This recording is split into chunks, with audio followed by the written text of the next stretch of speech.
Over the past 48 hours, there has been a non-stop media meltdown over a study commissioned by the Senate, which claims Russians use social media to help elect and support President Donald Trump.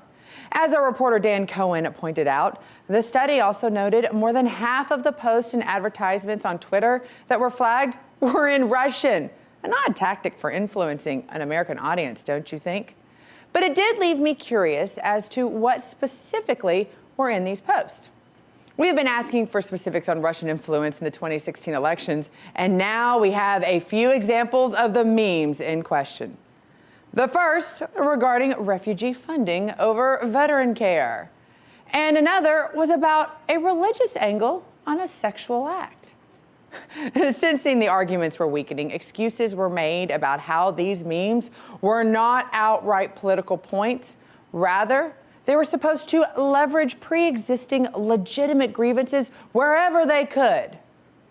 Let's wrap our brain around this. Social media posts were made addressing real grievances and pushed out. Not false information, rather content regarding the problems Americans are dealing with or having opinions about.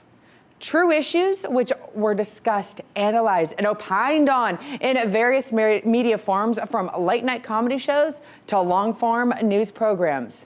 Yet, because they're in a meme, it was seen as influencing an election? David French, a senior writer at National Review and an avid never-Trumper, tweeted this explanation out this morning. Also, part of the point of the Russian efforts wasn't so much to sway the election, but to get us to tear each other apart through mutual recommendations and mistrust. That part worked. Actually, David, Americans, specifically those of us in the media, we're pretty successful at accomplishing that ourselves.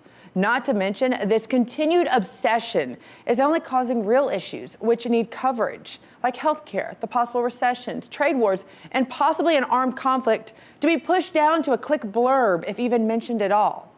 Luckily, not everyone is as blinded by their own hatred to see President Trump fail, and more importantly, find someone to blame besides their own out-of-touch self. Nate Silver of famed 538 has brought some common sense to the conversation by tweeting, "If you wrote out a list of the most important factors in the 2016 election, I'm not sure that Russian social media memes would be among the top 100. The scale was quite small, and there's not much evidence that they were effective."